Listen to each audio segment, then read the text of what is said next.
તો અમદાવાદ મુંબઈ હાઈવે પર ભારે ટ્રાફિક જામ, વસઈ પાસે વાહનોની લાંબી કતાર. રસ્તાની કામગીરીને કારણે ટ્રાફિક જામ, કલાકોથી અનેક વાહનો આ ટ્રાફિકમાં ફસાયા છે. આપ આ દ્રશ્યો પણ એબીપી અસ્મિતાની સ્ક્રીન પર જોઈ રહ્યા છો. મુંબઈ અમદાવાદ હાઈવે પરના કે જ્યાં વાહનોની વસઈ પાસે લાંબી કતાર છે. કલાકોથી આ પ્રકારે વાહન ચાલકો આ ટ્રાફિક જામમાં ફસાયા છે. રસ્તાની કામગીરી કે જે ગોકળ ગતિએ થતી હોવાને કારણે દરરોજ આ પ્રકારની સમસ્યા સર્જાય છે. લોકો સમયસર પોતાના ગંતવ્ય સ્થાન સુધી પણ નથી પહોંચી શકતા.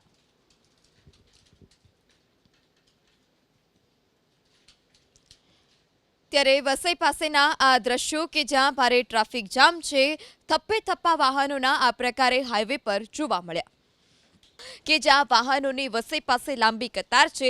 કલાકોથી આ પ્રકારે વાહન ચાલકો આ ટ્રાફિક જામમાં ફસાયા છે. રસ્તાની કામગીરી કે જે ગોકળ ગતિએ થતી હોવાને કારણે દરરોજ આ પ્રકારની સમસ્યા સર્જાય છે. લોકો સમયસર પોતાના ગંતવ્ય સ્થાન સુધી પણ નથી પહોંચી શકતા.